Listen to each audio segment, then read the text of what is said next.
वाहिगुरु जी का खालसा वाहिगुरु जी की फतेह। गुरु प्यारी गुरु सवारी साध संगत, आप जी सवेर की इस ऑनलाइन गुरमत क्लास दे विच जुड़ चुके हो। लड़ीवार गुर इतिहास आपां वाज रहे हैं जो धन गुरु नानक साहब जी का नानक चमत्कार है उहदे विचों ते साध संगत आपां जो धन गुरु नानक साहब सच्चे पातशाह जी सिद्धा दे नाल गोष्ट होई है नानक मते विखे, जिन्हों पहले गोरख मथा कहा जाता सी। पिछले 2 दिनों तो आप जी वो इतिहास सरवण कर रहे, अज तीसरा दिन है। ते पिछली आपां लड़ी जोड़ के अगे चलीए अज के की सतगुरां ने उपदेश दिता इन्हां कंन पाटे जोगियां नूं। इस नानक मते दी धरती दे उत्ते इहदा नाम नानक मता क्यों पिया, ये अज आपां नूं रिवील होएगा, पता लगेगा कि किवें सतगुरु इस जगह का नाम नानक मता पैंदा है ते किवें महाराज दा इत्थे स्थान बनदा है। सो साध संगत हुण तक आप जी ने सरवण किया कि भाई मरदाना जी लकड़ा लैण गए ने जोगियां दे कोलों। उन्हां ने लकड़ा नहीं दित्तियां, ना अग दित्ती है, ना कुछ खाण नूं दित्ता है। शाम दा वेला ठंड बहुत है ते गुरु साहब जी दे कोल आ गए भाई मरदाना जी ते गुरु नानक साहब जी ने चेहरा पढ़ के कहा, मरदानिया तेरे अंदरों नाम घुस गया, तेरे चेहरे तो वो आनंद जिहड़ा वो चला गया। की गल है? भाई मरदाना जी ने सारी गल दसी ते सतगुरां ने कहा, मरदानिया क्यों फिक्र करदा है, क्यों एवें उन्हां प्रति ईर्खा करदा मन दे विच? उन्हां नूं सोधन वास्ते इत्थे आपां आए आ, तूं वाहिगुरू दा नाम जप, चिंता ना कर। भाई मरदाना जी कहंदे महाराज ठंड दे विच किवें बतीत होवेगी रात?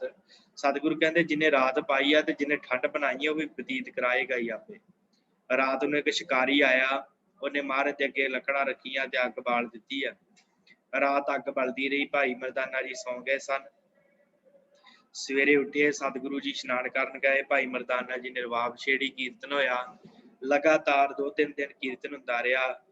जिन्ने भी जोगी सन उन्होंने वेख्या कि सामने पिपल दे हेठां एक सुक्का पिपल सी, पिपल दा सुक्का रुख सी कि सुक्के पिपल दे रुख दे हेठां एक साधु बैठा है, जिन्हें ना कोई खास तरह का पहरावा पैंदिया, ना ही कोई कंन पाटे साडे वांगू ने वालियां पाइयां कन्नां च, ना ही कोई कमंडल है उहदे हत्थ दे विच।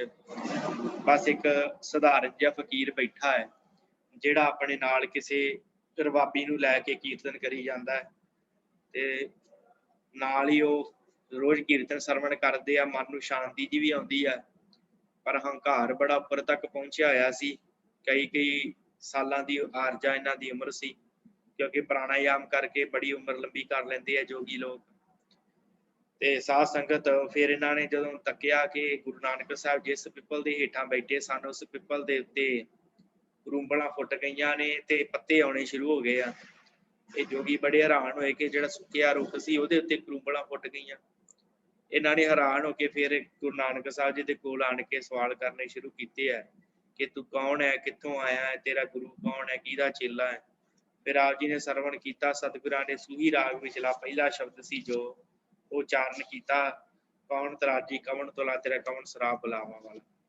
फिर सतगुरु सच्चे पातशाह नूं कहंदे कि तुसीं साडा जोग मत धारण कर लो ते जोग मत सब तो जिहड़ा श्रेष्ठ है।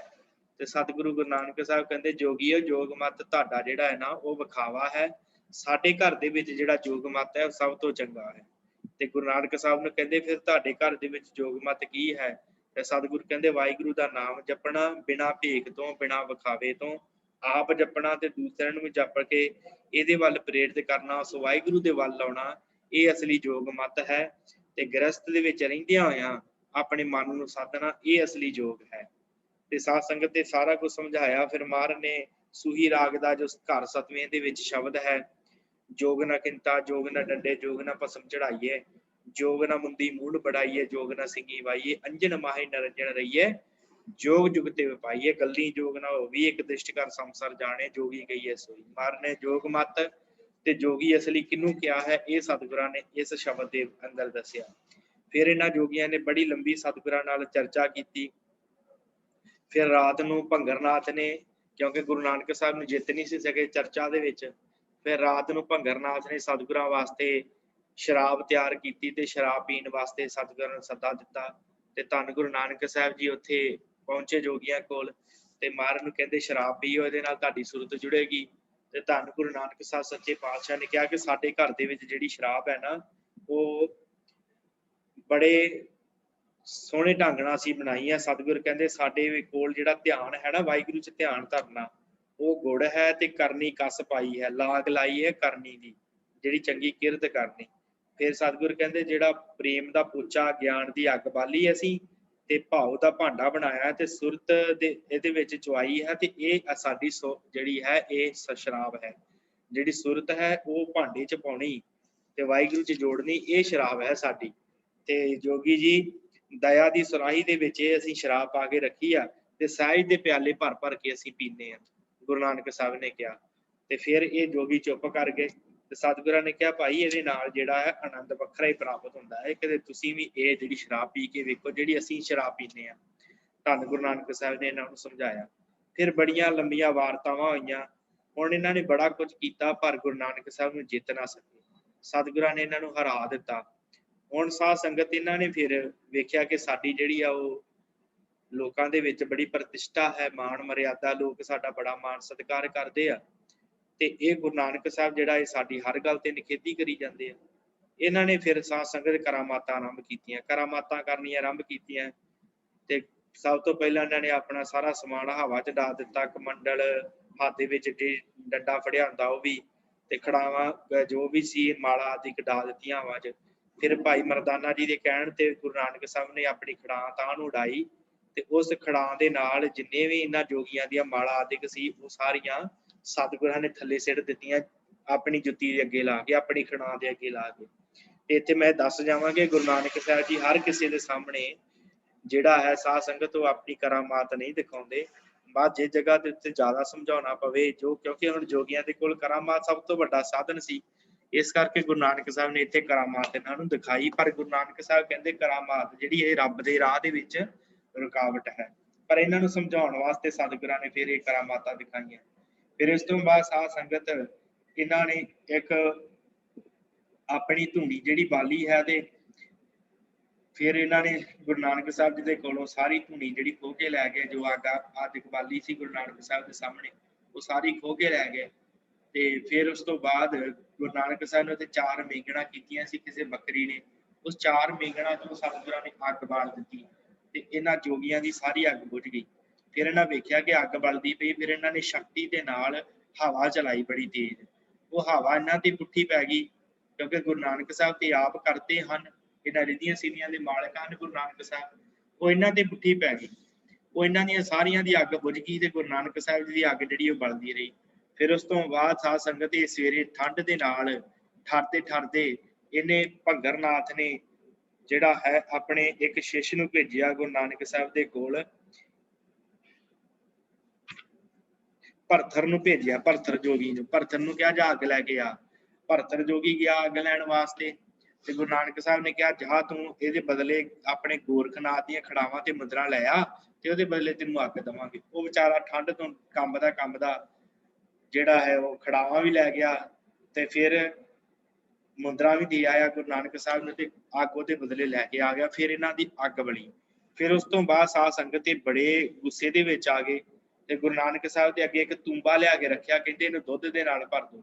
ਤੇ ਗੁਰੂ ਨਾਨਕ ਸਾਹਿਬ ਨੇ ਪਾਣੀ ਨਾਲ ਭਰਿਆ। ਜਦੋਂ ਪਾਣੀ ਭਰ ਕੇ ਵਾਪਸ ਲੈ ਕੇ ਆਏ ਤੇ ਇਹਨਾਂ ਨੇ ਆਣ ਕੇ ਦੇਖਿਆ ਤੇ ਉਹ ਦੁੱਧ ਦਾ ਭਰਿਆ ਸੀ। ਹੈਰਾਨ ਹੋ ਗਏ ਕਿ ਗੁਰੂ ਨਾਨਕ ਸਾਹਿਬ ਨੇ ਤੇ ਪਾਣੀ ਭਰਿਆ ਸੀ ਤੇ ਦੁੱਧ ਬਣ ਗਿਆ। ਫਿਰ ਇਹਨਾਂ ਨੇ ਸਾਰਿਆਂ ਨੇ ਵਰਤਿਆ, ਪੀਤਾ ਤੇ ਉਹ ਕਹਿੰਦੇ ਤੂੰਬੇ ਦੇ ਵਿੱਚੋਂ ਦੁੱਧ ਹੀ ਨਾ ਖਤਮ ਹੋਵੇ। ਇਹ ਪੀ ਗਏ, ਉਹ ਜੋ ਦੁੱਧ ਖਤਮ ਨਾ ਹੋਇਆ। ਫਿਰ ਇਹ ਸੋਚਣ ਲੱਗੇ ਕਿ ਇਹ ਨਾ ਹੋਵੇ ਕਿ ਗੁਰੂ ਨਾਨਕ ਸਾਹਿਬ ਇੱਥੇ ਹੀ ਆਪਣਾ ਕਬਜ਼ਾ ਕਰ ਲੈਣ, ਆਪਣਾ ਇੱਥੇ ਹੀ ਅੱਡਾ ਬਣਾ ਲੈਣ ਪੱਕਾ ਹੀ। ਇਸ ਕਰਕੇ ਇਹਨਾਂ ਨੂੰ ਚਿੰਤਾ ਸਤਾਉਣ ਲੱਗ ਗਈ। ਬੜੇ ਵਿਚਾਰੇ ਹੈਰਾਨ ਹੋਏ ਵੀ ਹੁਣ ਕੀਤਾ ਕੀ ਜਾਵੇ ਗੁਰੂ ਨਾਨਕ ਸਾਹਿਬ ਨੇ ਇੱਥੋਂ ਕੱਢਣ ਵਾਸਤੇ। ਤੇ ਇਹਨਾਂ ਨੂੰ ਇਹ ਵੀ ਸੀ ਕਿ ਲੋਕਾਂ ਦੇ ਮਨ ਦੇ ਵਿੱਚ ਸਾਡਾ ਜਿਹੜਾ ਡਰ ਹੈ ਖਤਮ ਹੋ ਜਾਣਾ ਜੇ ਗੁਰੂ ਨਾਨਕ ਸਾਹਿਬ ਇੱਥੇ ਰਹੇ। ਅਸੀਂ ਆਪਣੀਆਂ ਰੀਝਾਂ ਸਿੱਧੀਆਂ ਦੇ ਨਾਲ ਲੋਕਾਂ ਨੂੰ ਡਰਾ ਕੇ ਰੱਖਦੇ ਹਾਂ। ਲੋਕ ਸਾਡੇ ਤੋਂ ਡਰਦੇ ਆ, ਸਾਡੀ ਪ੍ਰਤਿਸ਼ਠਾ ਹੁੰਦੀ ਹੈ, ਸਾਡਾ ਮਾਣ ਸਤਿਕਾਰ ਕਰਦੇ ਆ, ਪਰ ਗੁਰੂ ਨਾਨਕ ਸਾਹਿਬ ਇੱਥੇ ਰਹੇ ਤੇ ਸਾਡੀ ਬਦਨਾਮੀ ਬੜੀ ਹੋਣੀ ਹੈ। ਦੂਸਰਾ ਲੋਕਾਂ ਨੂੰ ਵੀ ਪਤਾ ਲੱਗ ਗਿਆ ਕਿ ਗੁਰੂ ਨਾਨਕ ਸਾਹਿਬ ਨੇ ਇਹਨਾਂ ਨੂੰ ਜਿਹੜਾ ਹੈ ਉਹ ਮਜ਼ਾ ਚਖਾ ਦਿੱਤਾ। ਹੁਣ ਇਹ ਬਹੁਤ ਆਪਣੇ ਆਪ ਸ਼ਰਮਿੰਦਗੀ ਮਹਿਸੂਸ ਕਰਨ ਲੱਗ ਪਏ। ਫਿਰ ਗੁਰੂ ਨਾਨਕ ਸਾਹਿਬ ਨੂੰ ਆਣ ਕੇ ਕਹਿੰਦੇ ਆ ਕਿ ਤੁਸੀਂ ਜਿਹੜਾ ਹੈ ਇੱਥੋਂ ਛੱਡ ਕੇ ਚਲੇ ਜਾਓ। ਤੇ ਗੁਰੂ ਨਾਨਕ ਸਾਹਿਬ ਕਹਿੰਦੇ ਚਲੇ ਜਾਵਾਂਗੇ, ਅਸੀਂ ਕਿਹੜਾ ਇੱਥੇ ਰਹਿਣਾ ਹੈ। ਪਰ ਮਹਾਰਾਜ ਕਹਿੰਦੇ ਏਦਾਂ ਨਹੀਂ ਜਾਣਾ, ਤੁਸੀਂ ਇਹ ਗੱਲ ਭੁੱਲ ਜਾਓ ਜੋਗੀਓ, ਤੇ ਮੈਂ ਚਲਾ ਜਾਵਾਂਗਾ। ਤੁਸੀਂ ਮੇਰੇ ਨਾਲ ਬੈਠੋ, ਮੇਰੇ ਨਾਲ ਵਿਚਾਰ ਕਰੋ, ਤੇ ਤੁਸੀਂ ਗੱਲਬਾਤ ਕਰੋ ਮੇਰੇ ਨਾਲ ਆਣ ਕੇ, ਤੇ ਮੇਰਾ ਮਤ ਜਿਹੜਾ ਹੈ ਨਾ ਉਹਨੂੰ ਸਰਵਣ ਕਰੋ, ਮੈਂ ਕਹਿਣਾ ਕੀ ਚਾਹੁੰਦਾ ਹੈ, ਫਿਰ ਮੈਂ ਇੱਥੋਂ ਚਲਾ ਜਾਊਂਗਾ। ਤੁਸੀਂ ਇਹ ਨਾ ਸਮਝੋ ਕਿ ਮੈਂ ਤੁਸੀਂ ਜਿਹੜਾ ਮੈਨੂੰ ਆਪਣੇ ਪਿੱਛੇ ਲਾ ਲਓਗੇ, ਪਰ ਇਹ ਗੱਲ ਮੇਰੀ ਮਤ ਨੂੰ ਸਮਝਣ ਦੀ ਕੋਸ਼ਿਸ਼ ਕਰੋ। ਅਸਲ ਦੇ ਵਿੱਚ ਤੁਹਾਡਾ ਜਿਹੜਾ ਮਤ ਹੈ ਨਾ, ਉਹ ਸਿਰਫ ਵਿਖਾਵੇ ਦਾ ਮਤ ਰਹਿ ਗਿਆ। ਸਤਿਗੁਰੂ ਕਹਿੰਦੇ ਮੈਂ ਤੇ ਵੇਖਣ ਵਾਸਤੇ ਆਇਆ ਸਾਂ ਕਿ ਤੇ ਜੋਗੀ ਕਿ ਕਿੰਨਾ ਕੁ ਲੋਕਾਂ ਦਾ ਭਲਾ ਕਰਦੇ ਆ, ਤੇ ਸਤਿਗੁਰੂ ਕਹਿੰਦੇ ਮੈਂ ਇੱਥੇ ਆਣ ਕੇ ਵੇਖਿਆ ਕਿ ਤੁਸੀਂ ਤੇ ਲੋਕਾਂ ਨੂੰ ਡਰਾ ਕੇ ਧਮਕਾ ਕੇ ਲੋਕਾਂ ਦੇ ਕੋਲੋਂ ਜਿਹੜਾ ਆਪਣੀ ਪ੍ਰਤਿਸ਼ਠਾ ਕਰਾਉਂਦੇ ਹੋ, ਮਨ ਦੀਆਂ ਵਾਸ਼ਨਾਵਾਂ ਦੇ ਪਿੱਛੇ ਤੁਸੀਂ ਲੱਗੇ ਹੋ। ਤੁਹਾਡਾ ਮਨ ਜਿਹੜਾ ਆ ਉਹ ਹਨੇਰੇ ਦੇ ਵਿੱਚ ਕੈਦ ਆ, ਤੇ ਮੈਂ ਤੇ ਚਾਹੁੰਦਾ ਸੀ ਕਿ ਤੁਸੀਂ ਆਪਣੇ ਮਨ ਨੂੰ ਸੰਤਰ ਕਰ ਲਓ ਨਾਮ ਜਪ ਕੇ, ਤੇ ਪਰ ਤੁਸੀਂ ਤੇ ਮਨ ਦੇ ਵਿੱਚ ਕੈਦ ਹੋ। ਬੜਾ ਗੁਰੂ ਨਾਨਕ ਸਾਹਿਬ ਨੇ ਸਮਝਾਇਆ। ਸਤਿਗੁਰੂ ਕਹਿੰਦੇ ਨਾਮ ਜਪੋ ਜਾਗੋ ਤੇ ਖੇੜੇ ਦੇ ਘਰ ਚਾਓ, ਜਗਤ ਨੂੰ ਜਗਾਓ ਨਾਮ ਦੇ ਲੜ ਲਾਓ ਇਸ ਮਨ ਨੂੰ, ਤੇ ਆਤਮਕ ਜਿਹੜਾ ਖੇੜਾ ਉਹ ਆਪਣੀ ਝੋਲੀ ਚ ਪਵਾ ਲਓ ਮੇਰੇ ਕੋਲੋਂ। ਗੁਰੂ ਨਾਨਕ ਸਾਹਿਬ ਨੇ ਇਹਨਾਂ ਨੂੰ ਕਿਹਾ। ਫਿਰ ਉਸ ਤੋਂ ਬਾਅਦ ਅੱਗੇ ਇਹ ਕੀ ਕਹਿੰਦੇ ਆ, ਇਹ ਸਾਧ ਸੰਗਤ ਅੱਜ ਆਪਾਂ ਇੱਥੋਂ ਸ਼ੁਰੂ ਕਰਨੇ ਆ। ਸੋ ਸਾਧ ਸੰਗਤ ਸਤਿਗੁਰੂ ਸੱਚੇ ਪਾਤਸ਼ਾਹ ਨੇ ਬੜਾ ਸਮਝਾਇਆ, ਪਰ ਸਮਝੌਤੇ ਅੱਗੇ ਵੀ ਜੋਗੀਆਂ ਦੇ ਮਨ ਠੀਕ ਪਾਸੇ ਨਾ ਆਏ। ਸਗੋਂ ਕਹਿਣ ਲੱਗੇ ਕਿ ਪਹਿਲਾਂ ਥਾਂ ਦੀ ਮਾਲਕੀ ਦਾ ਫੈਸਲਾ ਕਰ ਲਓ ਕਿ ਥਾਂ ਕਿਹਦੀ ਹੈ। ਗੁੱਸੇ ਚ ਆ ਕੇ ਕਹਿੰਦੇ ਚਲੋ ਆਪਾਂ ਫੈਸਲਾ ਕਰ ਲੈਂਦੇ ਆ ਕਿ ਇਹ ਜਗ੍ਹਾ ਕਿਹਦੀ ਹੈ। ਤੇ ਗੁਰੂ ਜੀ ਨੇ ਕਿਹਾ ਕਿ ਸਾਨੂੰ ਤਾਂ ਲੋੜ ਨਹੀਂ ਭਾਈ ਜਗ੍ਹਾ ਦੀ, ਅਸੀਂ ਕੀ ਕਰਨੀ ਹੈ, ਸਾਰੀ ਧਰਤੀ ਉਸ ਮਾਲਕ ਦੀ ਹੈ, ਅਸੀਂ ਜਿੱਥੇ ਜੀ ਕਰਾਂਗੇ ਬਹਿ ਜਾਾਂਗੇ। ਤੇ ਜੋਗੀ ਕਹਿਣ ਲੱਗੇ ਕਿ ਜੇ ਪੂਜਾ ਕਰਾਉਣੀ ਚਾਹੁੰਦੇ ਤਾਂ ਸ਼ਕਤੀ ਵਿਖਾਓ, ਤੇ ਨਿਆਂ ਸਾਰਾ ਸ਼ਕਤੀ ਦੇ ਹੱਥ ਹੀ ਰਿਹਾ, ਕਿਸੇ ਹਾਕਮ ਕੋਲ ਨਹੀਂ ਚੱਲਦੇ, ਧਰਤੀ ਨੂੰ ਪੁੱਛ ਲੈਂਦੇ ਆ। ਜੋਗੀ ਕਹਿੰਦੇ ਚਲੋ ਧਰਤੀ ਨੂੰ ਪੁੱਛ ਲੈਂਦੇ ਆ, ਧਰਤੀ ਕੀ ਕਹਿੰਦੀ ਆ। ਕਿਸੇ ਹਾਕਮ ਦੇ ਕੋਲ ਨਹੀਂ ਜਾਣਾ, ਆਪਾਂ ਕਿਸੇ ਰਾਜੇ ਦੇ ਕੋਲ ਨਹੀਂ ਜਾਣਾ, ਆਪਾਂ ਧਰਤੀ ਨੂੰ ਪੁੱਛ ਲੈਂਦੇ ਵੀ ਧਰਤੀ ਕਿਹਦੀ ਹੈ। ਤੇ ਜੋਗੀ ਕਹਿੰਦੇ ਵੀ ਆਪਾਂ ਧਰਤੀ ਨੂੰ ਪੁੱਛ ਲੈਂਦੇ ਕਿ ਜੋਗੀਆਂ ਦੀ ਕਿ ਗੁਰੂ ਨਾਨਕ ਦੀ ਹੈ। ਤੇ ਤਦ ਗੁਰੂ ਨਾਨਕ ਸਾਹਿਬ ਮੁਸਕਰਾਏ ਤੇ ਕਹਿੰਦੇ ਸ਼ਕਤੀਵਾਨ ਇੱਕੋ ਜਗਤੀਸ਼ਾ, ਹਮਰੇ ਵਿਖੇ ਨਾ ਪਾਇਤ ਲੇਸ਼ਾ, ਅਜ਼ਮਤ ਕੋ ਹੰਕਾਰ ਤੁਮਾਰੇ ਹਮੇ ਦਿਖਾਵੋ ਦੇਖਣ ਆਰੇ। ਮਾਰੇ ਕਹਿੰਦੇ ਚਲੋ ਜੇ ਤੁਹਾਨੂੰ ਆਪਣੀ ਅਜ਼ਮਤ ਤੇ ਹੰਕਾਰ ਹੈ, ਅਜ਼ਮਤ ਹੁੰਦਾ ਤਾਂ ਰਿਧੀਆਂ ਸਿੱਧੀਆਂ ਤੇ, ਸਤਿਗੁਰ ਕਹਿੰਦੇ ਜੇ ਤੁਹਾਨੂੰ ਆਪਣੇ ਆਪ ਤੇ ਹੰਕਾਰ ਹੈ, ਆਪਣੀ ਅਜ਼ਮਤ ਤੇ ਜਾਓ ਕਰਾਮਾਤ ਵਿਖਾਓ, ਫਿਰ ਪੁੱਛੋ ਧਰਤੀ ਨੂੰ ਧਰਤੀ ਕੀ ਆਂਦੀ ਹੈ। ਫਿਰ ਸਿੱਧਾ ਨੇ ਆਵਾਜ਼ ਮਾਰੀ, ਇਹ ਧਰਤੀ ਜੇ ਤੂੰ ਸਾਡੀ ਹੈ ਤੇ ਬੋਲ ਪਾਓ ਕਿ ਮੈਂ ਤੁਹਾਡੀ ਹਾਂ, 3 ਵਾਰੀ ਕਹੋ ਤਾਂ ਜੋ ਸੰਸਾ ਨਾ ਰਵੇ। ਧਰਤੀ ਨੂੰ ਕਿਹਾ 3 ਵਾਰੀ ਕਹਿ ਦੇ ਕਿ ਮੈਂ ਸਿੱਧਾਂ ਦੀ ਹਾਂ, ਮੈਂ ਜੋਗੀਆਂ ਦੀ ਹਾਂ, ਤੇ ਕੋਈ ਕਿਸੇ ਪ੍ਰਕਾਰ ਦੀ ਜਿਹੜੀ ਹੈ ਉਹ ਸਾਧ ਸੰਗਤ ਧਰਤੀ ਕਿਸੇ ਪ੍ਰਕਾਰ ਦੀ ਕੋਈ ਸ਼ੰਕਾ ਨਾ ਰਵੇ। ਤੇ ਇਹ ਹਟਣ ਬਾਅਦ ਧਰਤੀ ਵਿੱਚੋਂ ਦਬੀ ਜੀ ਸੁਰ ਚ ਆਵਾਜ਼ ਆਈ, ਮੈਂ ਸਿੱਧਾਂ ਦੀ ਹਾਂ। ਦੂਜੀ ਵਾਰੀ ਫੇਰ ਆਵਾਜ਼ ਆਈ ਕਿ ਫੇਰ ਆਈ ਆਵਾਜ਼, ਮੈਂ ਨਿਸ਼ਚੇ ਸਿੱਧਾਂ ਦੀ ਹਾਂ, ਹੋਰ ਕਿਸੇ ਦੀ ਨਹੀਂ। ਸਿੱਧ ਚਰਜ ਹੋ ਕੇ ਦਿਖਾ ਰਹੇ ਸਨ ਕਿ ਗਿਪ ਰਹੇ ਸਨ ਕਿ ਹੁਣ ਅਸਾਂ ਗੁਰੂ ਨਾਨਕ ਦੇਵ ਜੀ ਨੂੰ ਸ਼ਕਤੀ ਚ ਹਰਾ ਲਿਆ। ਹੁਣ ਫੇਰ ਬਫਾਵੇ ਸਿੱਧ ਬੋਲੇ, ਕਹੋ ਧਰਤੀ ਤੂੰ ਕਿਹਦੀ ਹੈ। ਤੀਜੀ ਵਾਰੀ ਪੁੱਛਿਆ, ਜੋ ਤੀਜੀ ਵਾਰ ਬੋਲ ਕੇ ਨਿਬੇੜਾ ਹੋ ਜਾਏ, ਇਸ ਵੇਲੇ ਗੁਰੂ ਜੀ ਬੋਲੇ, ਹੋਏ ਅਜੇ ਤਾਈਂ ਤੂੰ ਬੋਲਣ ਜੋਗਾ ਹੀ ਰਹਿ ਗਿਆ। ਇਸ ਤੋਂ ਬਾਅਦ ਸਿੱਧ ਜ਼ੋਰ ਲਾ ਰਹੇ ਪਰ ਆਵਾਜ਼ ਨਾ ਆਈ। ਗੁਰੂ ਜੀ ਛੇਤੀ ਨਾਲ ਉੱਠੇ, ਜਿੱਥੋਂ ਆਵਾਜ਼ ਆਉਂਦੀ ਸੀ ਉੱਥੇ ਜਾ ਖਲੋਤੇ। ਘਾਹ ਫੂਸ ਜੋ ਉੱਪਰ ਪਏ ਸਨ ਉਹ ਪਰੇ ਕੀਤਾ। ਸਿੱਧ ਵੀ ਛੇਤੀ ਨਾਲ ਪਹੁੰਚੇ। ਗੁਰੂ ਜੀ ਨੇ ਕਿਹਾ ਇਹ ਥਾਂ ਪੁੱਟੋ। ਸਿੱਧ ਨਾਲੇ ਤਾਂ ਪੁੱਟਣਾ ਨਾ ਚਾਹੁਣ, ਪਰ ਨਾਲੇ ਉਹਨਾਂ ਨੂੰ ਕੋਈ ਉਤਾਵਲੀ ਵੀ ਸੀ। ਆਖਰ ਸ਼ਰਮਿੰਦਿਆਂ ਨੇ ਥਾਂ ਪੁੱਟਿਆ ਤੇ ਹੇਠੋਂ ਇੱਕ ਸਿੱਧ ਬਾਲਕਾ ਮੋਇਆ ਪਿਆ ਦਿਸ ਪਿਆ। ਇੱਕ ਅਸਲ ਚ ਇਹਨਾਂ ਕੀ ਕੀਤਾ, ਸਾਧ ਸੰਗਤ ਤੇ ਇੱਕ ਸਿੱਧਾ ਬਾਲਕ ਜਿਹੜਾ ਸੀ ਨਾ ਬੱਚਾ, ਉਹਨੂੰ ਇਹਨਾਂ ਨੇ ਮਿੱਟੀ ਚ ਦੱਬ ਦਿੱਤਾ ਸੀ ਕਿ ਜਦੋਂ ਅਸੀਂ ਕਵਾਂਗੇ ਤੇ ਤੂੰ ਕਹੀ ਮੈਂ ਸਿੱਧਾਂ ਦੀ ਹਾਂ। ਤੇ ਉਹ ਬਾਲਕ ਹੀ ਆਵਾਜ਼ ਦਿੰਦਾ ਪਿਆ ਸੀ। ਤੇ ਗੁਰੂ ਸਾਹਿਬ ਨੂੰ ਪਤਾ ਲੱਗਾ ਕਿ ਉਹ ਮਰ ਗਿਆ। ਜਦੋਂ ਮਾਰਨ ਨੇ ਕਿਹਾ ਜੇ ਵੀ ਤੂੰ ਬੋਲਦਾ, ਤੇ ਉਹ ਵਿਚਾਰਾ ਸੱਚੀ ਮਰ ਗਿਆ। ਤੇ ਗੱਲ ਇਹ ਸੀ ਕਿ ਰਾਤ ਨੂੰ ਸਿੱਧਾ ਨੇ ਇੱਕ ਸਿੱਧ ਬਾਲਕਾ ਟੋਏ ਦੇ ਵਿੱਚ ਧਰਤੀ 'ਚ ਬਿਠਾ ਦਿੱਤਾ ਸੀ, ਤੇ ਉੱਪਰੋਂ ਛੱਤ ਪਾ ਕੇ ਮਿੱਟੀ 'ਚ ਦਬਾ ਕੇ ਤੇ ਘਾਹ ਦੀ ਤਿੰਨ ਉੱਤੇ ਖਿਲਾਰ ਦਿੱਤੀ ਸੀ। ਆਵਾਜ਼ ਲਈ ਡਾਢਾ ਨਿੱਕਾ ਜਿਹਾ ਛੇਕ ਰੱਖਿਆ ਸੀ ਕਿ ਜਦ ਧਰਤੀ ਨੂੰ ਪੁੱਛਾਂਗੇ ਤਾਂ ਆਵਾਜ਼ ਜੋ ਬਾਲਕਾ ਦੇਵੇਗਾ ਧਰਤੀ ਦੇ ਸਮਝ ਕੇ ਸਾਡੀ ਕਰਾਮਾਤ ਮੰਨੀ ਜਾਊਗੀ। ਪਰ ਸਿੱਧਾ ਨੂੰ ਇਹ ਨਹੀਂ ਸੀ ਪਤਾ ਕਿ ਖੇਲ ਵੀ ਪੁੱਠੀ ਹੋ ਜਾਏਗੀ। ਜਗਤ ਗੁਰੂ ਜੀ ਇਹੋ ਜਿਹੀਆਂ ਚਲਾਕੀਆਂ ਦੇ ਵਿੱਚ ਆਉਣ ਵਾਲੇ ਨਹੀਂ ਸਨ। ਉਹ ਜਾਣਦੇ ਸਨ ਕਿ ਜੋਗੀ ਮਾਇਆ ਦੇ ਵਿੱਚ ਖੇਡ ਰਹੇ ਹਨ। ਵਿਭੂਤੀਆਂ ਵੀ ਇੱਕ ਮਾਇਆ ਹੈ, ਪਰ ਉਸ ਵਿੱਚ ਕਪਟਤਾ ਨਹੀਂ ਹੈ। ਹੁਣ ਇਹ ਇੰਨੇ ਨੀਵੇਂ ਉਤਰੇ ਸਨ ਕਿ ਛਲ ਤੇ ਹੱਥ ਨੱਡ ਕਰਕੇ ਉਸਨੂੰ ਸਿੱਧੀਆਂ ਦਿਸਣ ਲੱਗ ਪਏ ਸਨ। ਸੋ ਗੁਰੂ ਜੀ ਨੇ ਪਾਜ ਖੋਲ ਦਿੱਤਾ ਸੀ ਇਹਨਾਂ ਦਾ, ਵਿਖਾਤਾ ਗੁਰੂ ਨਾਨਕ ਸਾਹਿਬ ਨੇ ਸਾਰਾ ਕੁਝ। ਅਸਲ 'ਚ ਕਰਾਮਾਤ ਦੀ ਜੋ ਸਾਧੂ ਪਰਪਾਟੀ ਪਾਉਂਦਾ ਹੈ ਉਹ ਔਖਾ ਹੁੰਦਾ। जो किसी घाल पुरख दे विच कोई एकाग्रता के कारण या किसी रहमत के कारण कोई मानसिक बल भी आ जाए तो आरोग असूल यह है कि वह उसनों मन के टिकाऊ लई वरते तां सुखी रहिंदा है। जे वह अपना ऐश्वर्य लोकां लई निमाणा नामना वधाउण लई वरते तां जिवें हर शै वरतियां खर्च हुंदी है वो ताकत भी खर्च हो जाती है। भाई वीर सिंह कहते आ कि जे किसी दे कोल करामातां आ जाण जे उन्हां करामातां नूं बचा के रखे तो नाम च जुड़ सकता है, पर जे करामातां नूं वरती जावे जिवें साडा शरीर असीं इन्हां चलदे फिरदे आ कमजोर होई जांदा दिनों दिन उसे प्रकार नाम की शक्ति घटती जाती है करामातां वरतन दे नाल ते मनुख कमजोर हुंदा जांदा है। ते साधु अपना जिहड़ा है वो ताकत जिहड़ी वो खर्च कर लैंदी आ सिद्धियां नूं वरत के, पर उसनूं बार-बार वरत के साधु घटा लैंदा है तां साधु नूं फिर बनावटां ते छल ते हत्थ कंडे करने पैंदे आ। भाव उन्होंने ये करना पैंदा बाद छल करना पैंदा कपट करना पैंदा क्योंकि फिर ताकत उन्नी रह नहीं जाती। कहते जिवें यूरोप अमरीका दे विच कई मीडियमा ने सत्या हर जाने के बाद बाज वेले छल भी खेडे ते कई वेर पकड़े गए सन। इस तरह जद कोई एक अद्धी गल किसी तरह किसी साधक की सिद्धि दिखा जाए तो उसनूं सदा दिखाउण दा सुभाव पै जाता है। जदों ऐसा करन नाल बल हार जाता है तो कदे तो आप दुख पाउंदा है।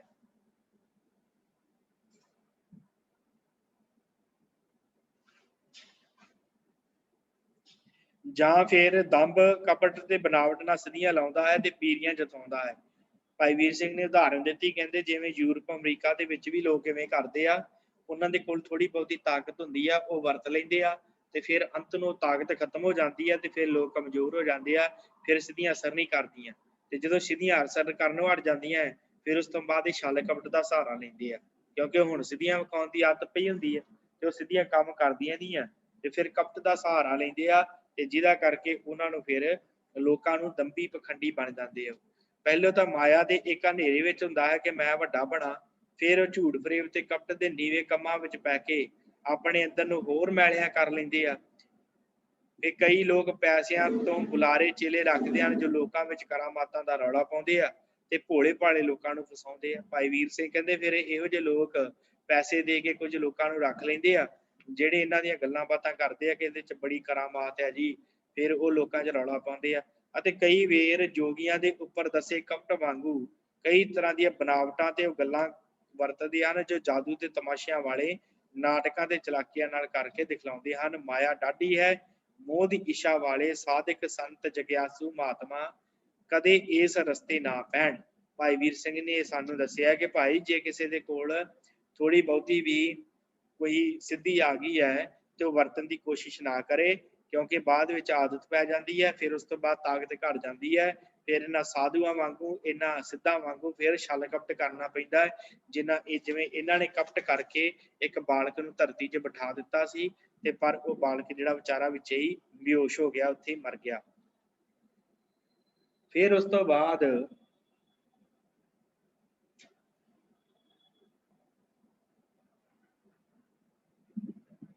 साध संगत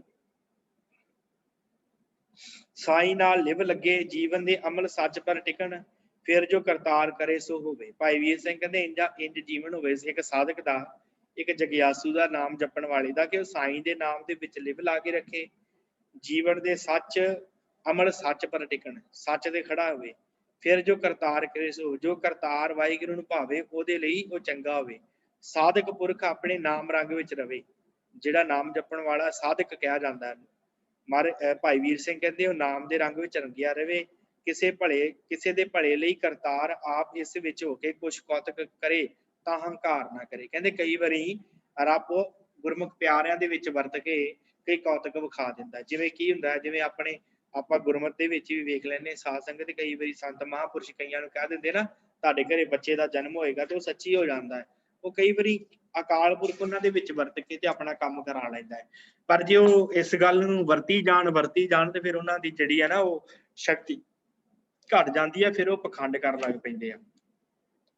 भाई वीर सिंह कहते करतार कई बारी कौतक विखा दिंदा उन्होंने हंकार ना करे उन्होंने कहे कि बस वाहिगुरू दी कौतक आ। इसे करके संत महापुरुष कहते हुंदे ना वाहिगुरू साहब दे अगे अरदास करो ਉਹੀ ਦੇਣਹਾਰ है फिर आप भी ਉਹਦੇ अगे अरदास करदे उन्होंने पता जी असीं कवांगे अपने मूँह चों ਤੇ ਉਹਦੇ ਨਾਲ ਪੂਰੀ ਤੇ ਹੋ ਜਾਏਗੀ, ਪਰ ਸਾਨੂੰ ਹੰਕਾਰ ਹੋ ਜਾਵੇਗਾ।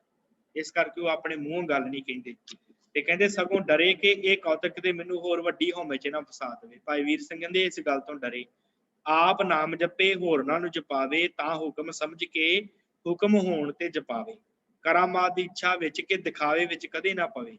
ਜਗਤ ਵਿੱਚ ਜੋਗੀਆਂ ਦੇ ਉੱਪਰ ਕਹੇ ਹਾਲ ਵਾਂਗੂ ਅੱਜ ਕੱਲ੍ਹ ਵੀ ਕਈ ਪਖੰਡ ਹੋ ਰਹੇ ਹਨ। ਜਗਿਆਸੂਆਂ ਨੂੰ ਸਮਝ ਕੇ ਤੁਰਨਾ ਚਾਹੀਏ।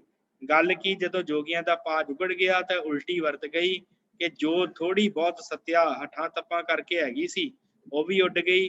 ਤੇ ਕਵੀ ਸੰਤੋਖ ਸਿੰਘ ਜੀ ਨੇ ਲਿਖਿਆ ਉਹਨਾਂ ਦੇ ਬਾਰੇ ਕਿ ਚਾਹ ਆਪ ਆਪਣੇ ਆਸਨ ਬੈਠੇ, ਚੋਰ ਨਾਰ ਜੋ ਦੂਸ਼ਣ ਐਸੇ। ਸੋ ਜਾਪਦਾ ਹੈ ਕਿ ਜਦ ਇਹ ਉਘਾੜਾ ਹੋ ਗਿਆ ਤੇ ਜੋ ਲੋਕ ਉੱਥੇ ਸਨ ਸਾਰਿਆਂ ਦੇ ਮੂੰਹ ਉਧਰ ਮੁੜ ਗਏ ਤੇ ਸਾਰੇ ਗੁਰੂ ਨਾਨਕ ਜੀ ਵੱਲ ਉਲਟ ਪਏ। ਹੁਣ ਇਹਨਾਂ ਦਾ ਪਾਗ ਉੱਜੜ ਗਿਆ ਸੀ, ਮਹਾਰਾਜ ਨੇ ਉਘੇੜ ਦਿੱਤਾ ਪਾਜ। ਜਦੋਂ ਪਾਜ ਉਗੜਿਆ ਤੇ ਇਹ ਸਾਰੇ ਜਿਹੜੇ ਸੀ ਹੁਣ ਵੇਖਣ ਲੱਗ ਪਏ ਕਿ ਇਹ ਕੀ ਬਣ ਗਿਆ। ਫਿਰ ਜੋਗੀ ਇੱਕ ਇੱਕ ਕਰਕੇ ਸ਼ਰਮ ਦੇ ਮਾਰੇ ਖਿਸਕ ਗਏ। ਇਹ ਵੀ ਖਿਆਲ ਪੈਂਦਾ ਹੈ ਕਿ ਭਰਥਰ ਆਦਿ ਜੋ ਭਲੇ ਜੋਗੀ ਸਨ ਉਹਨਾਂ ਦਾ ਗੁਰੂ ਜੀ ਵੱਲ ਝੁਕਾਅ ਹੋ ਗਿਆ ਸੀ। ਭਰਥਰ ਜੋਗੀ ਗੁਰੂ ਜੀ ਵੱਲ ਝੁਕ ਗਿਆ ਸੀ। ਅਗਲੇ ਮਿਲਾਪਾਂ ਵਿੱਚ ਵਾਧਾ ਐਸਾ ਹੋਇਆ ਕਿ ਭਰਥਰ ਗੁਰੂ ਜੀ ਦੇ ਗੁਣ ਗਾਉਂਦਾ ਗਾਉਂਦਾ ਸਦਾ ਵਾਸਤੇ ਗੁਰੂ ਜੀ ਦਾ ਹੀ ਹੋ ਗਿਆ ਤੇ ਫਿਰ ਗੁਰੂ ਜੀ ਦੇ ਨਾਲ ਹੀ ਰਿਹਾ ਸੀ। ਮਹਾਰਾਜ ਨੇ ਗੁਰਬਾਣੀ ਦੇ ਵਿੱਚ ਭਰਥਰ ਜੋਗੀ ਦਾ ਨਾਮ ਵੀ ਵਰਤਿਆ, ਕਹੋ ਨਾਨਕ ਸੁਣ ਭਰਥਰ ਜੋਗੀ ਪਾਰ ਬ੍ਰਹਮ ਲਿਵੇ ਇੱਕ ਹੈ। ਸਤਿਗੁਰਾਂ ਨੇ ਭਰਥਰ ਜੋਗੀ ਦਾ ਨਾਮ ਗੁਰਬਾਣੀ ਦੇ ਵਿੱਚ ਹੀ ਵਰਤਿਆ। ਜਿਹੜੇ ਗੁਰਮੁਖ ਪਿਆਰੇ ਬਾਣੀ ਪੜ੍ਹਦੇ ਉਹਨਾਂ ਨੂੰ ਪਤਾ ਹੈ। ਸੋ ਸਾਧ ਸੰਗਤ ਗੱਲ ਕੀ ਜੋਗੀ ਚਲੇ ਗਏ ਤੇ ਲੋਕਾਂ ਦੇ ਨਾਮ ਥਾਂ ਦਾ ਨਾਮ ਜਿਹੜਾ ਸੀ ਗੋਰਖ ਮੱਥਾ ਦੀ ਥਾਂ ਤੇ ਸ਼੍ਰੀ ਨਾਨਕ ਮੱਤਾ ਧਰ ਦਿੱਤਾ ਗਿਆ। ਸੋ ਇਸ ਪ੍ਰਕਾਰ ਇਸ ਜਗ੍ਹਾ ਦਾ ਨਾਮ ਜਿਹੜਾ ਹੈ ਉਹ ਜੋਗ ਮਤੇ ਦੀ ਥਾਂ ਦੇ ਉੱਤੇ ਨਾਨਕ ਮੱਤਾ ਜਿਹੜਾ ਉਹ ਹੋਇਆ। ਇੰਜ ਵੀ ਲਿਖਿਆ ਮਿਲਦਾ ਹੈ ਕਿ ਜਿਹੜਾ ਬਾਲਕ ਸੀ ਕਿ ਉਹ ਬੇਹੋਸ਼ ਹੋ ਗਿਆ ਸੀ, ਮਹਾਰਾਜ ਨੇ ਉਹਨੂੰ ਕੱਢਿਆ। ਫਿਰ ਆਪਣੇ ਆਪ ਕਹਿੰਦੇ ਕਿ ਉਸ ਧਰਤੀ ਦੇ ਵਿੱਚੋਂ ਆਵਾਜ਼ ਆਈ ਕਿ ਮੈਂ ਨਾਨਕ ਦੀ ਹਾਂ, ਨਾਨਕ ਮਤੇ ਦੀ ਹਾਂ, ਇਹ ਮਤਾ ਨਾਨਕ ਦਾ ਹੈ। ਉਸ ਧਰਤੀ ਦੇ ਵਿੱਚੋਂ ਸੱਚੀ ਆਵਾਜ਼ ਆਈ। ਇਸ ਪ੍ਰਕਾਰ ਵੀ ਕਹਿੰਦੇ ਹੋਏ ਆ। ਤੇ ਇਹ ਵੀ ਲਿਖਿਆ ਕਿ ਜੋ ਬਾਲਕ ਜਿਮੀ ਵਿੱਚ ਲੁਕੋਇਆ ਸੀ ਤੇ ਮੁਰਦਾ ਨਿਕਲਿਆ ਸੀ, ਜੋ ਗੁਰੂ ਸਾਹਿਬ ਦੀ ਮਿਹਰ ਦੇ ਨਾਲ ਸਾਵਧਾਨ ਹੋ ਗਿਆ, ਜਿਹੜਾ ਠੀਕ ਹੋ ਗਿਆ ਸੀ, ਗੁਰੂ ਸਾਹਿਬ ਨੇ ਉਹਨੂੰ ਠੀਕ ਕਰ ਦਿੱਤਾ ਸੀ। ਤੇ ਗੁਰੂ ਜੀ ਤਾਂ ਉੱਥੋਂ ਹੁਣ ਅੱਗੇ ਨੂੰ ਰੱਵਦੇ ਹੋਏ ਚਲੇ ਗਏ। ਪਰ ਲੋਕੀ ਜੋ ਗੁਰੂ ਜੀ ਦੇ ਉਪਦੇਸ਼ ਦੇ ਨਾਲ ਇਸ ਲਹੇ ਲਾਗੇ ਸੋ ਸ਼ਰਧਾਵਾਨ ਹੋ ਗਏ। ਜਿਹੜੇ ਗੁਰੂ ਸਾਹਿਬ ਦੇ ਲਾਗੇ ਸਨ ਉੱਥੇ ਲੋਕ ਵੇਖਣ ਆਏ ਸਨ ਗੁਰੂ ਸਾਹਿਬ ਜੀ ਤੇ ਇਹਨਾਂ ਦੀ ਵਿਚਾਰ ਚਰਚਾ, ਉਹ ਬੜੇ ਸ਼ਰਧਾਵਾਨ ਹੋ ਗਏ ਗੁਰੂ ਸਾਹਿਬ ਜੀ ਦੇ ਉੱਤੇ। ਤੇ ਕੋਈ ਇੱਕ ਤਿਆਗੀ ਉਹਨਾਂ ਵਿੱਚੋਂ ਇੱਥੇ ਟਿਕ ਗਿਆ ਤੇ ਕੁਟੀ ਪਾ ਕੇ ਰਹਿ ਪਿਆ ਤੇ ਉਹ ਅਸਥਾਨ ਯਾਤਰਾ ਦਾ ਸਥਾਨ ਬਣ ਗਿਆ। ਯੂਪੀ ਵਿੱਚ ਨਾਨਕਪੰਥੀ ਲੋਕ ਕਈ ਜਗ੍ਹਾ ਹਨ। ਭਾਈ ਵੀਰ ਸਿੰਘ ਕਹਿੰਦੇ ਇਸੇ ਪ੍ਰਕਾਰ ਯੂਪੀ ਦੇ ਵਿੱਚ ਨਾਨਕ ਪੰਥੀ ਕਈ ਹਨ ਜਿਹੜੇ ਆਪਾਂ ਨਾਨਕ ਪੰਥੀ ਕਹਿੰਦੇ ਆ। ਇਹਨਾਂ ਦਾ ਮੁੱਢ ਇੱਥੋਂ ਹੀ ਅੱਜ ਹੀ ਆਰੰਭ ਹੋਇਆ ਜਾਪਦਾ ਹੈ। ਭਾਈ ਵੀਰ ਸਿੰਘ ਦੇ ਇਹਨਾਂ ਦਾ ਮੁੱਢ ਇੱਥੋਂ ਹੀ ਆਰੰਭ ਹੋਇਆ ਸੀ ਜਦੋਂ ਉਹਨਾਂ ਨੇ ਗੁਰੂ ਨਾਨਕ ਸਾਹਿਬ ਦੇ ਵਿਚਾਰ ਇੱਥੇ ਸੁਣੇ ਸਨ ਤੇ ਮਗਰੋਂ ਇਹ ਥਾਨ ਉਦਾਸੀ ਸੰਤਾਂ ਦਾ ਟਿਕਾਣਾ ਬਣ ਗਿਆ। ਹੁਣ ਤੱਕ ਉੱਥੇ ਡੇਰਾ ਹੈ ਤੇ ਆਮ ਲੋਕੀ ਤੇ ਗੁਰੂ ਨਾਨਕ ਪੰਥੀ ਇੱਥੇ ਮੰਨਤਾ ਕਰਦੇ ਹਨ ਗੁਰੂ ਨਾਨਕ ਸਾਹਿਬ ਦੀ। ਪਰ ਜੋਗੀਆਂ ਦੀ ਖੁਣਸ ਦਿਲੋਂ ਨਾ ਮਿਟੀ। ਛੇਵੇਂ ਸਤਿਗੁਰਾਂ ਦੇ ਵੇਲੇ ਜੋਗੀਆਂ ਫੇਰ ਧਾਈ ਕੀਤੀ ਤੇ ਆਪਣਾ ਬਲ ਪਾਇਆ। ਛੇਵੇਂ ਪਾਤਸ਼ਾਹ ਦੇ ਵੇਲੇ ਢਾਹ ਕੇ ਪੈ ਗਏ ਸਨ ਇਸ ਜਗ੍ਹਾ ਦੇ ਉੱਪਰ। ਫੇਰ ਜੋਗੀ ਕਹਿੰਦੇ ਅਸੀਂ ਕਬਜ਼ਾ ਕਰ ਲੈਣਾ। ਤੇ ਸਾਧ ਜੋ ਗੁਰੂ ਕੇ ਸਥਾਨ ਦੀ ਸੇਵਾ ਕਰਦਾ ਸੀ, ਇਕੱਲਾ ਸੀ ਵਿਚਾਰਾ, ਉਹਦੀ ਕੋਈ ਪੇਸ਼ ਨਾ ਜਾਵੇ ਤੇ ਉਸਨੇ ਸਤਿਗੁਰੂ ਦੀ ਆਰਾਧਨਾ ਆਰੰਭ ਕਰ ਦਿੱਤੀ। ਗੁਰੂ ਹਰਗੋਬਿੰਦ ਸਾਹਿਬ ਨੂੰ ਯਾਦ ਕਰਨਾ ਆਰੰਭ ਕਰ ਦਿੱਤਾ ਗੁਰੂ ਨਾਨਕ ਸਾਹਿਬ ਨੂੰ। ਤੇ ਐਸੀ ਨਿਗਲ ਆਈ ਕਿ ਸਤਿਗੁਰੂ ਜੀ ਵਿਖੇ ਪਈ ਘਰ ਗੁਰੂ ਹਰਗੋਬਿੰਦ ਸਾਹਿਬ ਜੀ ਤੇ ਗੁਰੂ ਸਾਹਿਬ ਆਪ ਆਪਣੇ ਸਵਾਮੀ ਸ਼੍ਰੀ ਗੁਰੂ ਨਾਨਕ ਦੇਵ ਜੀ ਦੇ ਪਵਿੱਤਰ ਜੀ ਸਥਾਨ ਨੂੰ ਬੇਨਤੀ ਕਿਸ ਤਰ੍ਹਾਂ ਭਾ ਸਕਦੀ ਸੀ ਗੁਰੂ ਹਰਗੋਬਿੰਦ ਸਾਹਿਬ। ਸੋ ਇੱਥੇ ਪੰਜਾਬ, ਇੱਥੇ ਪੀਲੀਭੀਤ, ਹੁਣ ਪੀਲੀਭੀਤ ਦਾ ਲੱਗਦਾ ਹੈ ਇੱਥੇ ਨਾਨਕ ਮੱਤਾ ਹੈ। 5-6 ਕੋਹ ਦਾ ਪੈਂਡਾ ਸਤਿਗੁਰੂ ਗੁਰੂ ਹਰਗੋਬਿੰਦ ਸਾਹਿਬ ਆਪ ਤੁਰ ਕੇ ਗਏ। ਇੱਥੇ 50 ਕਸਵਾਰ ਦੇ ਨਾਲ ਮਹਾਰਾਜ ਨੇ ਡੇਰਾ ਲਾਇਆ। ਮੰਜਣਾ ਕਰਦੇ ਇੱਥੇ ਮਹਾਰਾਜ ਟਿਕਾਣਾ ਕੀਤਾ ਸਤਿਗੁਰੂ ਗੁਰੂ ਹਰਗੋਬਿੰਦ ਸਾਹਿਬ ਨੇ ਨਾਨਕ ਮੱਤੇ ਵਿਖੇ। ਜੋਗੀਆਂ ਨੂੰ ਪਤਾ ਲੱਗ ਗਿਆ ਕਿ ਛੇਵੇਂ ਗੁਰੂ ਸਾਹਿਬ ਆਪਣੇ ਆਦਿ ਗੁਰੂ ਦਾ ਨਿਸ਼ਾਨ ਮਿਲਦਾ ਦੇ ਕੇ ਆ ਗਏ ਹਨ ਤੇ ਉਹਨਾਂ ਦੇ ਅੱਗੇ ਪੇਸ਼ ਨਹੀਂ ਜਾਣੀ। ਸੋ ਉਹਨਾਂ ਨੇ ਇੱਥੋਂ ਕੂਚ ਕਰਨ ਦੀ ਥਾਂ ਲਈ ਜੋਗੀ ਭੱਜ ਗਏ। ਪਰ ਜਾਣ ਤੋਂ ਪਹਿਲਾਂ ਉਹਨਾਂ ਨੇ ਜੋ ਪਿੱਪਲ ਸੀ ਉਸ ਪਿੱਪਲ ਨੂੰ, ਜਿਸ ਪਿੱਪਲ ਦੇ ਥੱਲੇ ਗੁਰੂ ਨਾਨਕ ਸਾਹਿਬ ਜੀ ਬੈਠੇ ਸਨ, ਤੇ ਉਹਦੇ ਦੁਆਲੇ ਯਾਦਗਾਰ ਕੜੀ ਸੀ, ਛਾਪੇ ਲਾ ਕੇ ਅੱਗ ਲਾ ਕੇ ਫੂਕ ਦਿੱਤਾ ਤੇ ਸਾਹਿਬਾਂ ਦੇ ਪੁੱਜਣ ਤੋਂ ਪਹਿਲਾਂ ਆਪ ਰੱਫੂ ਚੱਕਰ ਹੋ ਗਏ। ਜਿੱਦਾਂ ਇਹਨਾਂ ਨੂੰ ਪਤਾ ਲੱਗਾ ਕਿ ਧੰਨ ਗੁਰੂ ਹਰਗੋਬਿੰਦ ਸਾਹਿਬ ਆ ਰਹੇ ਇੱਧਰਲੇ ਪਾਸੇ ਨੂੰ, ਇਹ ਫਿਰ ਜੋਗੀਆਂ ਨੇ ਕੀ ਕੀਤਾ, ਜਿਸ ਪਿੱਪਲ ਦੇ ਥੱਲੇ ਧੰਨ ਗੁਰੂ ਨਾਨਕ ਸਾਹਿਬ ਜੀ ਬੈਠੇ ਸਨ ਉਹਦੇ ਪਾਸੇ ਜਿਹੜੇ ਸੀ ਅੱਗ ਲਾ ਦਿੱਤੀ ਇਸ ਪਿੱਪਲ ਨੂੰ, ਘਾਹ ਫੂਸ ਲਾ ਕੇ। ਜਿੰਨੇ ਚਿਰ ਗੁਰੂ ਹਰਗੋਬਿੰਦ ਸਾਹਿਬ ਪਹੁੰਚੇ ਉਹਨੇ ਚਿਰ ਇਹ ਭੱਜ ਗਏ ਸਾਰੇ ਦੇ ਸਾਰੇ। ਤੇ ਸਾਧੂਆਂ ਨੇ ਪਹੁੰਚ ਕੇ ਉੱਥੇ ਜਾ ਡੇਰਾ ਪਾਇਆ, ਉੱਥੇ ਮੱਥਾ ਟੇਕੇ। ਜੋ ਸਥਾਨ ਗੁਰੂ ਨਾਨਕ ਪੰਥੀ ਸਾਧ ਦਾ ਉਸ ਗਿਆ ਸੀ, ਸੋ ਉਸ ਨੂੰ ਮੋੜ ਕੇ ਤੇ ਕਬਜ਼ਾ ਕਰਵਾ ਦਿੱਤਾ ਗੁਰੂ ਹਰਗੋਬਿੰਦ ਸਾਹਿਬ ਨੇ। ਤੇ 2-4 ਆਪਣੇ ਸੂਰਮੇ ਮਾਰਨੇ ਇੱਥੇ ਛੋੜੇ ਤੇ ਪੱਕਾ ਪ੍ਰਬੰਧ ਮਾਰਨੇ ਕਰ ਦਿੱਤਾ। ਆਪਣੇ 2-4 ਸੂਰਮਿਆਂ ਨੂੰ ਕਿਹਾ ਕਿ ਤੁਸੀਂ ਇੱਥੇ ਰਹੋ, ਇਸ ਉਦਾਸੀ ਮੰਤ ਦੀ ਜਿਹੜੀ ਹੈ ਉਹ ਤੁਸੀਂ ਰਾਖੀ ਕਰਨੀ ਹੈ ਤੇ ਇਹਨੂੰ ਇੱਥੇ ਸੇਵਾ ਸੰਭਾਲ ਦਾ ਮੌਕਾ ਦਿੱਤਾ। ਮਗਰੋਂ ਜਦੋਂ ਬਾਬਾ ਸ਼੍ਰੀ ਚੰਦ ਜੀ ਦੇ ਮੰਗਣ ਪਰ ਗੁਰੂ ਜੀ ਨੇ ਉਹਨਾਂ ਨੂੰ ਆਪਣੇ ਵੱਡਾ ਪੁੱਤਰ ਜਿਹੜਾ ਬਾਬਾ ਗੁਰਦਿੱਤਾ ਜੀ ਦੇ ਦਿੱਤਾ ਸੀ, ਤਾਂ ਉਹਨਾਂ ਨੇ ਉਦਾਸ ਮਾਰਗ ਨੂੰ 4 ਚੰਨ ਲਾ ਦਿੱਤੇ ਤੇ ਉਦਾਸ ਸੰਪਰਦਾ ਦੇ ਪ੍ਰਚਾਰ ਦੇ ਕੰਮ ਦਾ ਸਾਰਾ ਸਿਹਰਾ ਬਾਬਾ ਗੁਰਦਿੱਤਾ ਜੀ ਦੇ ਸਿਰ ਹੈ। 4 ਧੂਣੀਆਂ ਅਰਥਾਤ 4 ਵੱਡੇ ਪ੍ਰਚਾਰਕ ਅਥਵਾ ਮੋਢੀ ਵਾਲ ਆਪ ਜੀ ਤੇ ਪੈਦਾ ਕੀਤੇ। ਇਸ ਤਰ੍ਹਾਂ ਇਹ ਟਿਕਾਣਾ ਵੀ ਫਿਰ ਇਹਨਾਂ ਉਦਾਸੀਆਂ ਦੀ ਸੁਰਪਦੀ ਦੇ ਵਿੱਚ ਆਇਆ ਜੋ ਹੁਣ ਤੱਕ ਹੈ। ਹੁਣ ਇਹ ਜਿਹੜਾ ਅਸਥਾਨ ਹੈ ਨਾਨਕ ਮਤਾ, ਇਹ ਉਦਾਸੀਆਂ ਦੀ ਜ਼ਮੀਨ ਹੈ, ਇਹਨਾਂ ਦਾ ਇੱਥੇ ਕਬਜ਼ਾ ਹੈ। ਇਹ ਧੂਣੇ ਜਿਹੜੇ ਸੀ ਨਾ, ਜਦੋਂ ਗੁਰੂ ਹਰਗੋਬਿੰਦ ਸਾਹਿਬ ਮਹਾਰਾਜ ਨੂੰ ਕਿਹਾ ਸੀ ਬਾਬਾ ਸ਼੍ਰੀ ਚੰਦ ਜੀ ਨੇ ਕਿ ਤੁਸੀਂ ਸਾਨੂੰ ਆਪਣਾ ਇੱਕ ਪੁੱਤਰ ਦੇ ਦਿਓ, ਤੇ ਧੰਨ ਗੁਰੂ ਹਰਗੋਬਿੰਦ ਸਾਹਿਬ ਮਹਾਰਾਜ ਨੇ ਬਾਬਾ ਗੁਰਦਿੱਤਾ ਜੀ ਬਾਂਹ ਜਿਹੜੀ ਸੀ ਉਹ ਗੁਰੂ ਨਾਨਕ ਦੇਵ ਜੀ ਦੇ ਪੁੱਤਰ ਬਾਬਾ ਸ਼੍ਰੀ ਚੰਦ ਜੀ ਨੂੰ ਫੜਾ ਦਿੱਤੀ ਸੀ। ਫਿਰ ਬਾਬਾ ਗੁਰਦਿੱਤਾ ਜੀ ਨੇ ਜਿਹੜੇ 4 ਧੂਏ ਲਾਏ ਸਨ, ਉਹਨਾਂ ਦੇ ਵਿੱਚੋਂ ਧੂਣੀਆਂ ਦੇ ਵਿੱਚੋਂ ਇੱਕ ਧੂਣਾ ਜਿਹੜਾ ਸੀ ਨਾਨਕ ਮਤੇ ਦਾ ਸੀ। ਸੋ ਇਹ ਅਜੇ ਵੀ ਜ਼ਮੀਨ ਜਿਹੜੀ ਹੈ ਉਦਾਸੀਆਂ ਮੰਤਾਂ ਦੇ ਕੋਲ ਸੀ। ਸ੍ਰੀ ਗੁਰੂ ਨਾਨਕ ਦੇਵ ਜੀ ਦਾ ਹਰਿਆ ਕੀਤਾ ਜਿਹੜਾ ਪਿੱਪਲ ਸੀ, ਜਿਸ ਹੇਠ ਉਹ ਆਪ 19 ਦਿਨ ਟਿਕੇ ਸਨ, ਜਿੱਥੇ ਬੈਠ ਕੇ ਸੱਜ ਦੀ ਵਿਧੇ ਕਰਕੇ ਮਹਾਰਾਜ ਨੇ ਦਿਖਾਈ ਸੀ। ਜਿੱਥੇ ਪਿੱਪਲ ਹਰਾ ਕੀਤਾ ਸੀ ਉਹ ਨਿਸ਼ਾਨੀ ਮਿਲ ਜਾਣੀ ਸੀ। ਸਾਹਿਬਾਂ ਨੂੰ ਨਾ ਸੁਖਾਈ ਤੇ ਆਪ ਨੇ ਬਹੁਤ ਸਾਰਾ ਕੇਸਰ ਰਗੜਵਾ ਕੇ ਹੱਥ 'ਚ ਲੈ ਕੇ ਤੇ ਸੜੇ ਬ੍ਰਿਸ਼ ਉੱਪਰ ਤੌਂਕਿਆ ਤੇ ਬਚਨ ਕੀਤਾ ਕਿ ਸੱਚ ਦੇ ਮਹਾਰਾਜ ਸ਼੍ਰੀ ਗੁਰੂ ਨਾਨਕ ਦੇਵ ਜੀ ਦੀ ਨਿਸ਼ਾਨੀ ਤੂੰ ਨਹੀਂ ਮਿਟਣਾ, ਸੁਰਜੀਤ ਹੋ ਜਾ। ਫਿਰ ਫੁੱਟ ਪਾਓ ਤੇ ਹਰੀ ਰਹੋ। ਤੈ ਪੁਰ ਕੇਸਰ ਮਾਰ ਨੇ ਤੌਂਕਿਆ, ਛਿੱਟੇ ਮਾਰੇ ਤੇ ਤੇਰੇ ਪੱਤਿਆਂ ਦੇ ਚਿੱਟੇ ਦਾਗ ਹੋਇਆ ਕਰਨਗੇ, ਯਾਦ ਕਰਾਉਣ ਲਈ ਕਿ ਤੂੰ ਮੁੜ ਜੀਵਿਆ। ਸੋ ਪਿੱਪਲ ਫਿਰ ਹਰਾ ਹੋ ਗਿਆ। ਉਹਦੇ ਪੱਤੇ ਜਿਹੜੇ ਆ ਉਹ ਪਵਿੱਤਰ ਯਾਦਗਾਰ ਜਾਣ ਕੇ ਯਾਤਰੂ ਲਿਆਉਂਦੇ ਆ ਤੇ ਚਿੱਟੇ ਨਿਸ਼ਾਨ ਉਹਨਾਂ ਦੇ ਉੱਪਰ ਜਿਹੜੇ ਉਹ ਹਜੇ ਵੀ ਹੈਗੇ ਆ। ਪਰ ਇਸ ਨਾਲ ਗੁਰੂ ਬਾਬੇ ਦਾ ਨਿਸ਼ਾਨ ਕਾਇਮ ਕਰਕੇ ਧੰਨ ਗੁਰੂ ਹਰਗੋਬਿੰਦ ਸਾਹਿਬ ਜੀ ਫੇਰ ਵਾਪਸ ਪਰਤ ਗਏ ਸਨ। ਸੋ ਇਸ ਪ੍ਰਕਾਰ ਇਹ ਨਾਨਕ ਮੱਤੇ ਦੀ ਧਰਤੀ ਦਾ ਸਾਰਾ ਇਤਿਹਾਸ ਹੈ। ਧੰਨ ਗੁਰੂ ਨਾਨਕ ਸਾਹਿਬ ਨੇ ਇਹਨਾਂ ਸਿੱਧਾਂ ਨੇ ਬੜਾ ਭਰਮਾਉਣ ਦਾ ਯਤਨ ਕੀਤਾ ਹੈ, ਪਰ ਗੁਰੂ ਨਾਨਕ ਸਾਹਿਬ ਜੀ ਨੇ ਇਹਨਾਂ ਦੇ ਉੱਤੇ ਆਪਣੀ ਜਿੱਤ ਪ੍ਰਾਪਤ ਕੀਤੀ। ਸੋ ਗੁਰੂ ਨਾਨਕ ਸਾਹਿਬ ਜੀ ਦਾ ਇਹ ਨਾਨਕ ਮੱਤੇ ਦਾ ਇਤਿਹਾਸ ਆਪ ਸੰਗਤ ਨੇ ਸਰਵਣ ਕੀਤਾ ਹੈ। ਜਿਹੜੇ ਗੁਰਮੁਖ ਪਿਆਰੇ ਨੇ ਇਸ ਸਥਾਨ ਦੇ ਦਰਸ਼ਨ ਨਹੀਂ ਕੀਤੇ, ਪੀਲੀਭੀਤ ਯੂਪੀ ਦੇ ਵਿੱਚ ਇਹ ਸਥਾਨ ਹੈ, ਆਪ ਜੀ ਜ਼ਰੂਰ ਜਾ ਕੇ ਦਰਸ਼ਨ ਕਰੋ। ਤੇ ਇਸ ਜਗ੍ਹਾ ਦੇ ਉੱਤੇ ਗੁਰੂ ਨਾਨਕ ਸਾਹਿਬ ਜੀ ਨੇ ਜੋ ਹੈ ਉਹ ਸਿੱਧਾਂ ਤੇ ਜਿੱਤ ਪ੍ਰਾਪਤ ਕੀਤੀ ਸੀ। ਤੇ ਆਪਾਂ ਪਿਛਲੇ 3 ਦਿਨਾਂ ਤੋਂ ਇਤਿਹਾਸ ਇੱਥੋਂ ਦਾ ਵਾਚਿਆ ਹੈ। ਸੋ ਸਾਧ ਸੰਗਤ ਹੋਈਆਂ ਭੁੱਲਾਂ ਚੁੱਕਾਂ ਦੀ ਖਿਮਾ। ਕੱਲ ਨੂੰ ਗੁਰਦੁਆਰਾ ਸਾਹਿਬ ਵਿਖੇ ਧੰਨ ਗੁਰੂ ਤੇਗ ਬਹਾਦਰ ਸੱਚੇ ਪਾਤਸ਼ਾਹ ਜੀ ਦਾ ਪ੍ਰਕਾਸ਼ ਪੁਰਬ ਮਨਾਇਆ ਜਾ ਰਿਹਾ। ਭਾਵੇਂ ਕਿ ਅੱਜ ਧੰਨ ਗੁਰੂ ਤੇਗ ਬਹਾਦਰ ਜੀ ਦਾ ਪ੍ਰਕਾਸ਼ ਪੁਰਬ ਹੈ। ਸਭ ਤੋਂ ਪਹਿਲਾਂ ਸਤਿਗੁਰਾਂ ਦੇ 400 ਸਾਲਾ ਪ੍ਰਕਾਸ਼ ਪੁਰਬ ਦੀ ਆਪ ਸਭ ਸੰਗਤ ਨੂੰ ਬਹੁਤ-ਬਹੁਤ ਵਧਾਈ। ਤੇ ਕੱਲ ਨੂੰ ਆਪਣੇ ਗੁਰਦੁਆਰਾ ਸਾਹਿਬ ਐਤਵਾਰ ਦਾ ਦਿਨ ਹੈ, ਇਸ ਕਰਕੇ ਕੱਲ ਦੇ ਰੋਜ਼ ਤੋਂ ਅਖੰਡ ਪਾਠ ਆਰੰਭ ਹੋਏ ਸਨ ਤੇ ਕੱਲ ਨੂੰ ਭੋਗ ਪੈਣਗੇ ਐਤਵਾਰ ਨੂੰ।